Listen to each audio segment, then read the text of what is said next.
If you've ever wondered why baseball has so many oddly specific rules, it's because players kept finding ways to completely break the game. One pitcher was so dominant in 1968 that they had to change the entire field dimensions. Another player could pitch with both hands and left everyone scratching their heads about which side to bat from. From safety changes after tragedies to rules created for players who literally broke the game, we're covering every MLB legend who was so impactful they needed their own rules. Ray Chapman. Ray Chapman stepped into the batter's box that August afternoon, facing a baseball so scuffed it looked coal-stained. In 1920, teams used the same baseball for entire games, sometimes over 100 pitches. By the end of an inning, these balls had turned from white to muddy brown, with torn stitching and scratched leather that made them nearly impossible to track against the sky. Chapman became the only MLB player ever killed by a pitch on August 16, 1920. He was facing Carl Mays of the New York Yankees when a fastball struck him in the head. The ball was so dark and scuffed that Chapman never ducked or moved out of the way. The pitch hit him with full force, and he collapsed at home plate.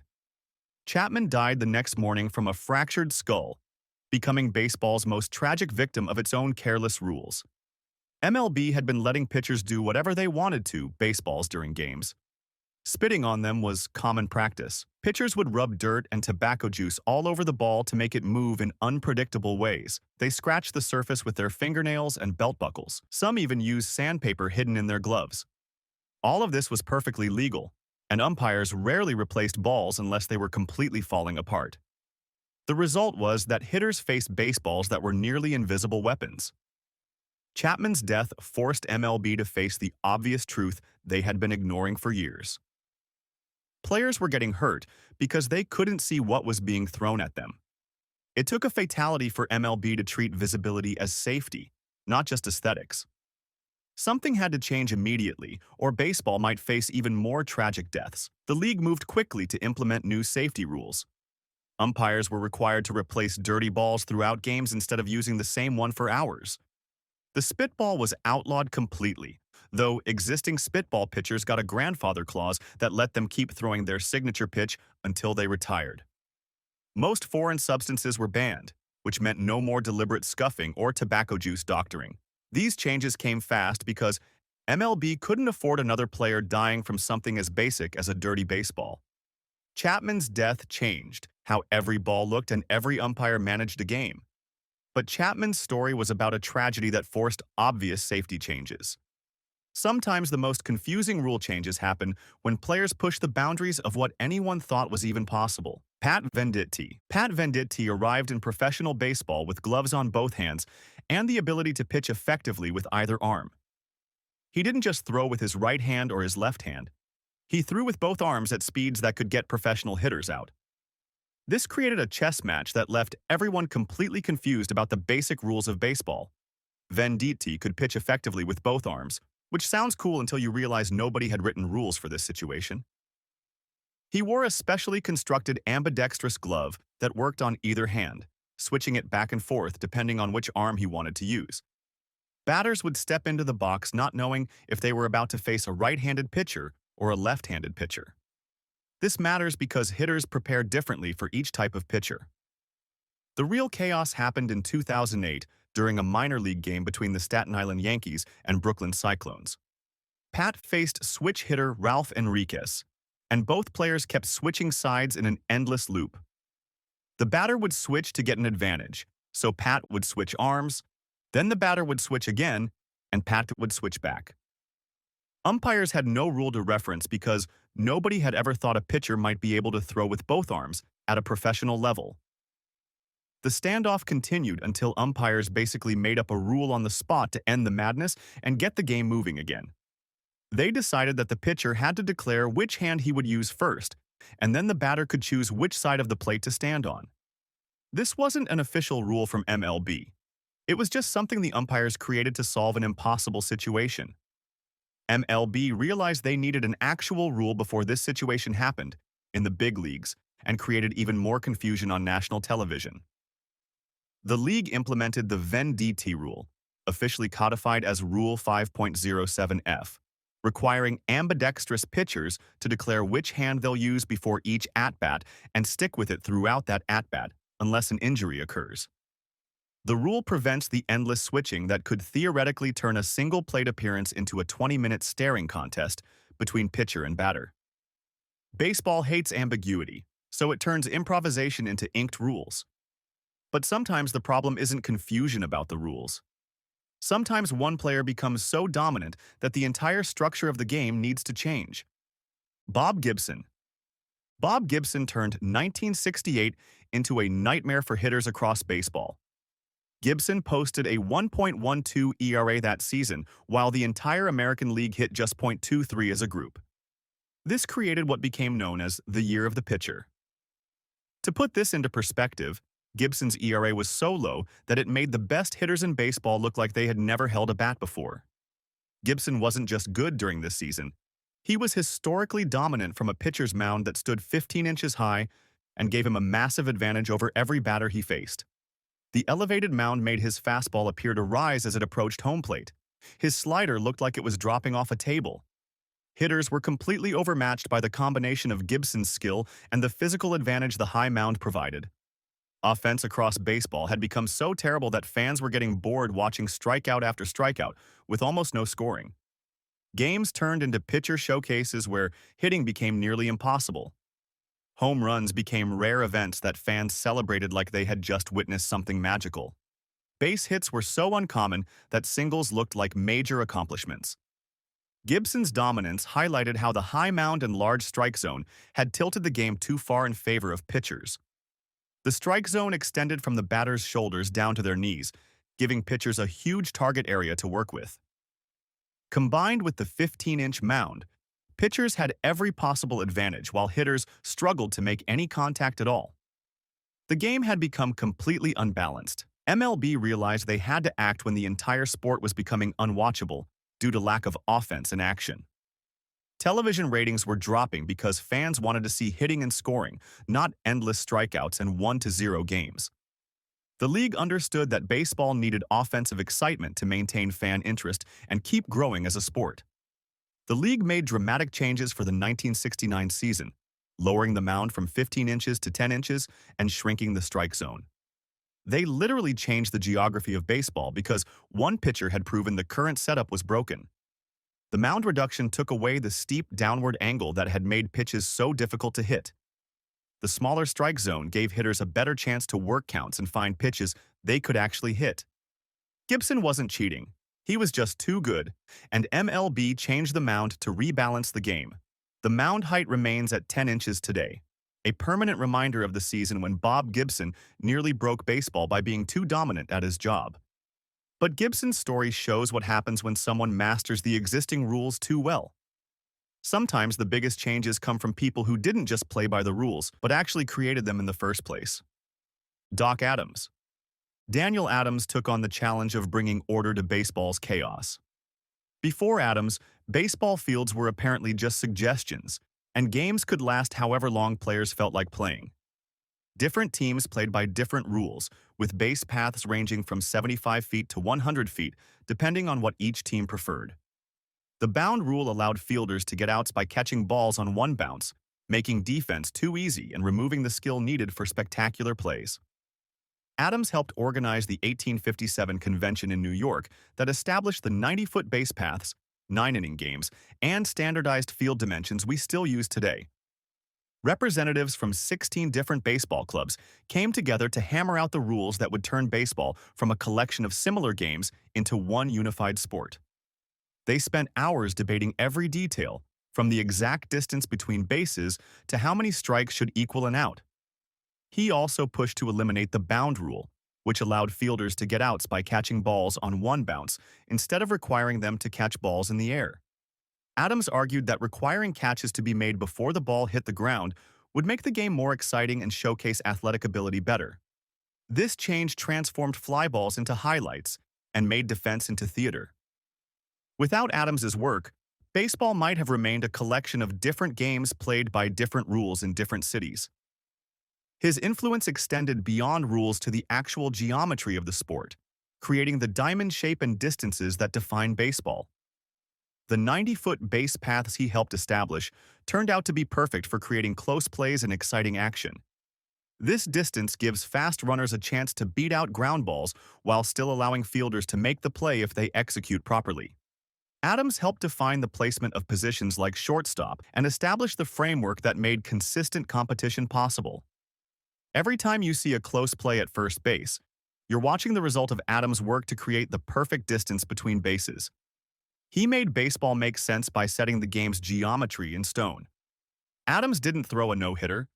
He drew the lines so a no-hitter could mean the same thing anywhere. But sometimes the most creative rule changes happen when someone finds a loophole so obvious that everyone wonders how nobody thought of it before.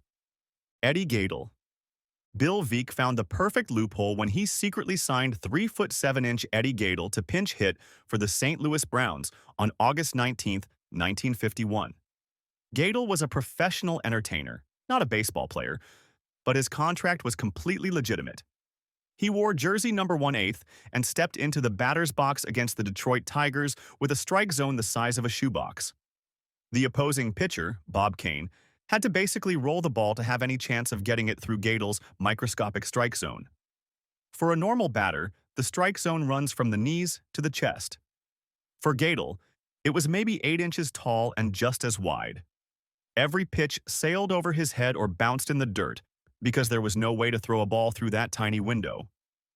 Gaedel walked on 4 pitches, accomplished his mission, and was immediately removed from the game. The entire plate appearance took less than 5 minutes, but it exposed a massive loophole in MLB's roster rules.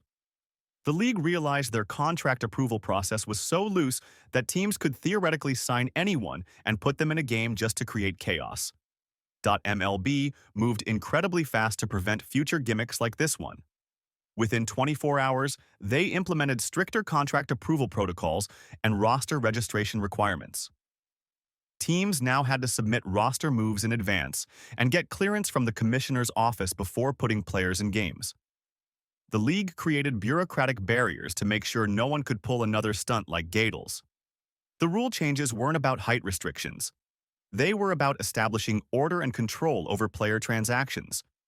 Major League Baseball realized they needed better oversight to maintain the integrity of the game and prevent teams from turning baseball into a circus act. The administrative changes targeted roster submission and commissioner approval processes, not physical requirements for players. Gaedel's single at-bat forced MLB to completely overhaul how they approve contracts and register players for games. The bureaucratic changes he triggered were more significant than his actual performance. His at-bat lives in the box score, but his real legacy is the paperwork you fill out before anyone can even think about a stunt. Gaedel proved that creativity could expose weaknesses in even the most established systems. But sometimes the challenge isn't finding loopholes in existing rules. Sometimes a player comes along who is so uniquely talented that the rules themselves become the limitation. Shohei Ohtani. Shohei Ohtani arrived in MLB in 2018 as both an elite pitcher and hitter, but the designated hitter rule created major problems when he finished pitching. Under the old rules, removing a pitcher from the mound automatically removed his DH status, forcing teams to choose between Ohtani's arm or his bat. This created an impossible choice for managers who had to throw away half of what made him special. The DH rule was designed for players who could either hit or field, not for someone who could pitch, hit, and do both at an elite level. Baseball had become so specialized that nobody thought a player could excel at both pitching and hitting in the modern game. The rules assumed that pitchers were weak hitters who needed to be replaced in the lineup, not superstars who could contribute with both their arm and their bat. MLB realized they had an artificial barrier that was constraining a once-in-a-generation talent for no good reason. The existing rules were forcing teams to choose between his pitching and hitting abilities when they should have been able to use both. This wasn't about fairness or competitive balance. It was about outdated rules that didn't account for a player like Ohtani existing.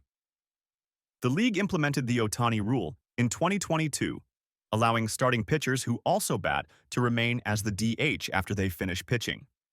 This simple change removed the unnecessary restriction that limited his rare talent.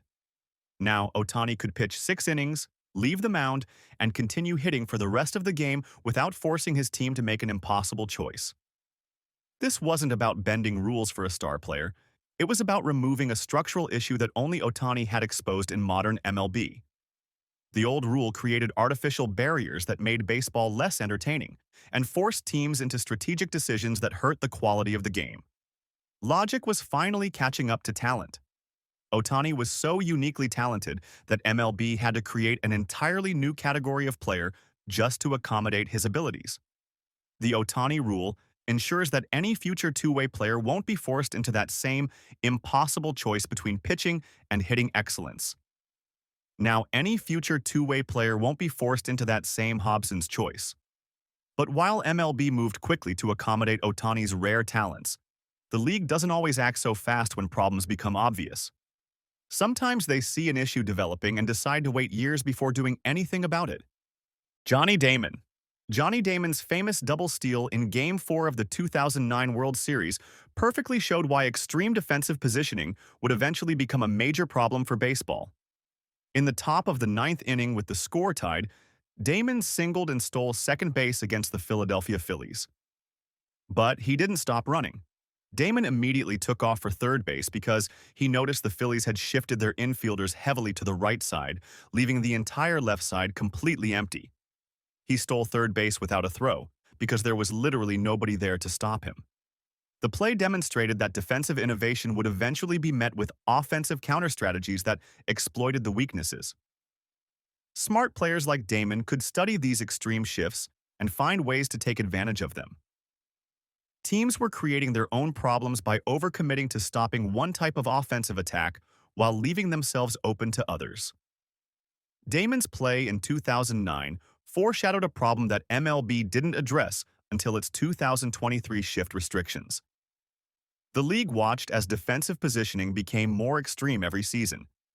By the 2010s and 2020s, some players were basically hitting into a brick wall on one side of the field while the other side stayed completely empty. Shifts became so common that certain hitters faced them in over 80% of their plate appearances. The problem got worse until baseball became less entertaining to watch. Ground balls that should have been singles turned into easy outs because teams stacked three fielders in the same small area. Hitters were getting frustrated because they were being punished for hitting the ball hard and on the ground. The league finally implemented shift restrictions in 2023, requiring two infielders on each side of second base with both feet on the dirt. The delay between identifying the problem and fixing it perfectly captures MLB's tradition of waiting until issues become completely unbearable before doing anything about them. Was Damon a genius or just lucky? Tell us in the comments. But his aggressive base running exposed something bigger than just one defensive mistake. Sometimes the most impactful rule changes happen when MLB has to deal with strategies that were originally designed to stop just one incredibly dominant player. Ted Williams.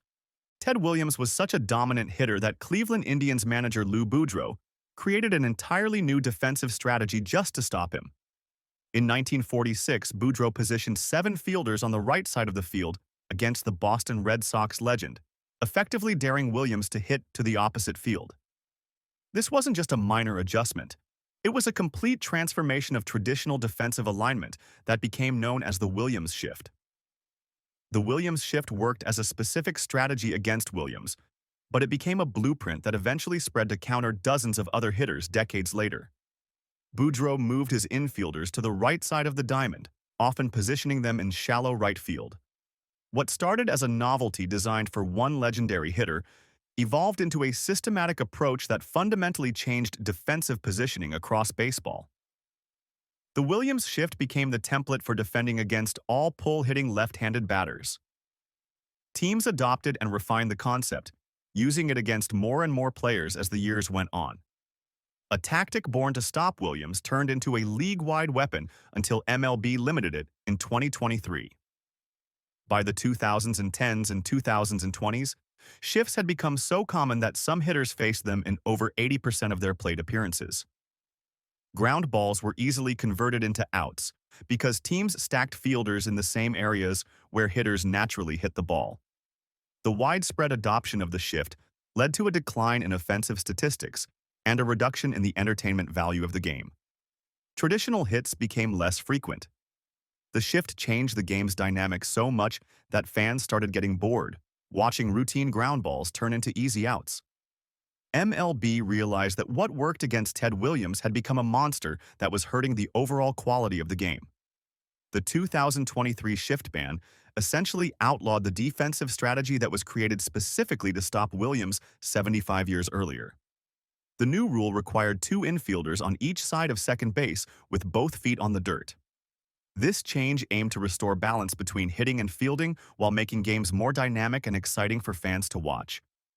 Williams forced teams to invent a new defense, and decades later, MLB forced that defense into retirement.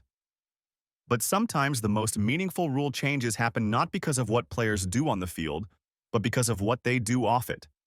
Roberto Clemente. Roberto Clemente's tragic death forced baseball to confront whether bureaucratic procedures should override human decency. Clemente was a superstar right fielder with a cannon arm, 3,000 career hits, and 2 World Series championships with the Pittsburgh Pirates. He represented excellence on the field and dignity off it during a challenging era for baseball. When Clemente died in a plane crash while delivering aid to earthquake victims in Nicaragua on December 31, 1972, he was clearly a Hall of Fame player at age 38.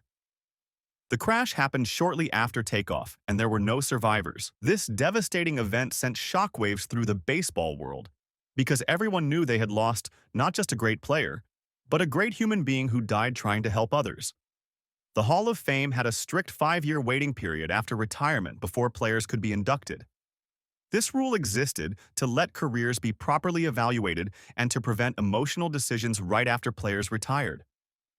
But Clemente's tragic death while helping earthquake victims created a situation where the normal bureaucratic timeline seemed completely inappropriate given the circumstances of his death. MLB and the Hall of Fame faced a situation they had never dealt with before. Their standard procedures seemed wrong when applied to someone who died performing humanitarian work.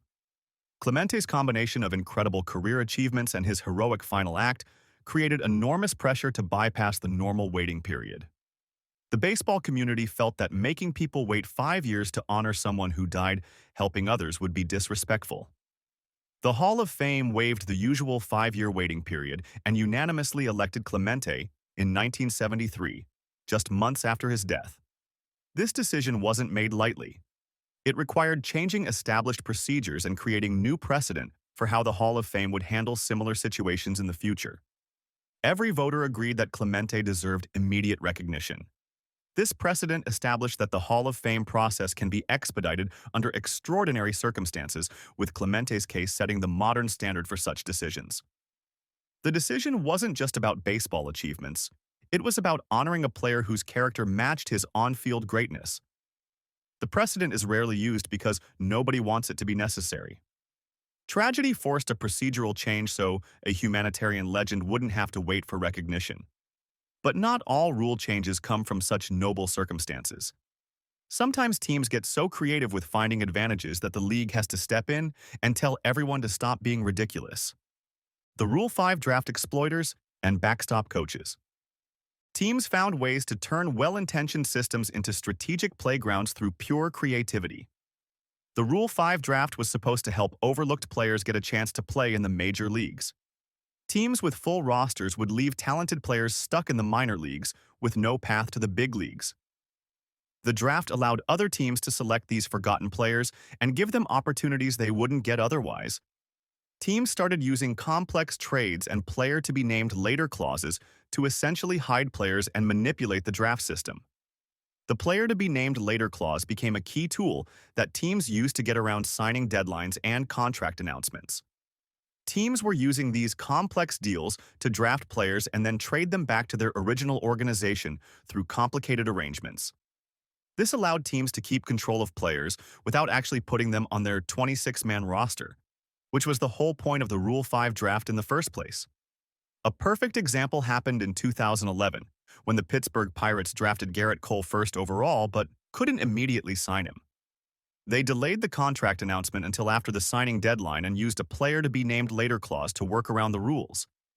This move was technically legal, but raised serious concerns about the integrity of the draft system.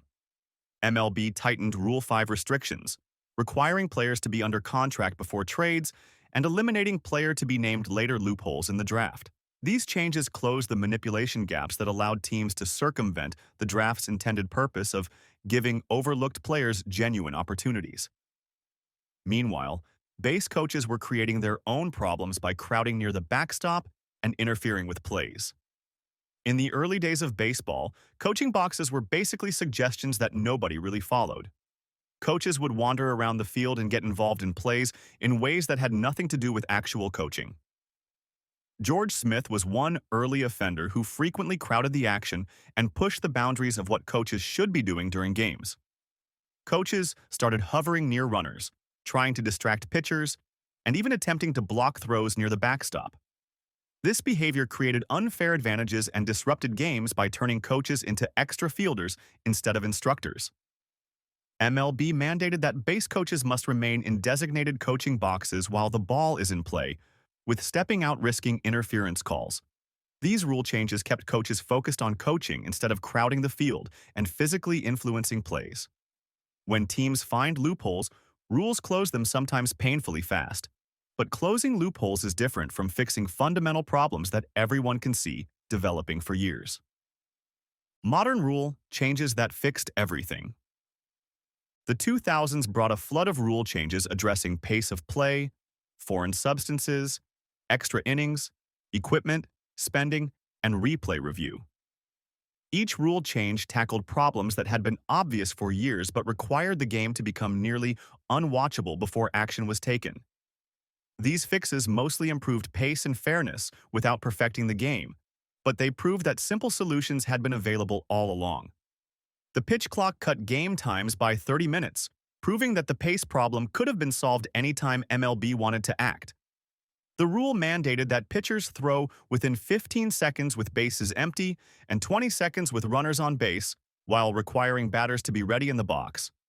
This created a sense of urgency that had been missing from baseball for years. Players had to stay focused and engaged instead of wandering around between pitches. Foreign substance crackdowns in 2021 immediately dropped spin rates and restored offensive balance that had been missing for years. Pitchers had been using spider tack and other grip enhancers to make their pitches move in ways that were nearly impossible to hit. Umpires started conducting mid-inning checks and ejecting players who were caught cheating, with violators facing ejection plus a 10-game suspension. The enforcement worked immediately, and hitting numbers improved across the league. The ghost runner rule placed a runner on second base at the start of extra innings, originally implemented during the pandemic to shorten games and preserve player health. The runner is the batter who preceded the leadoff hitter in the batting order, which clarified early confusion about eligibility, and statistical tracking. Instant replay expanded from covering only home runs in 2008 to all reviewable plays by 2014, finally giving umpires the technology to get calls right consistently. The New York Command Center began overseeing reviews to make sure mistakes were corrected. While the system isn't perfect, it dramatically improved the accuracy of calls and reduced controversy over blown calls that changed game outcomes. The luxury tax discouraged excessive spending by teams like the Yankees and Dodgers. Teams were limited to 6 mound visits per game to prevent endless conferences that slowed everything down. Standardized equipment eliminated advantages from custom gear modifications. Each change worked exactly as intended, raising the question of why it took so long to implement obvious solutions. The rapid success of recent changes highlights how many issues could have been fixed years earlier if the league had acted proactively instead of reactively. Most of these fixes look obvious now because a player or a scandal made them impossible to ignore. The pattern reveals something deeper about how baseball actually operates. From tragic deaths to impossible talents to obvious exploits, greatness, tragedy, and cleverness drive every rule change in baseball history.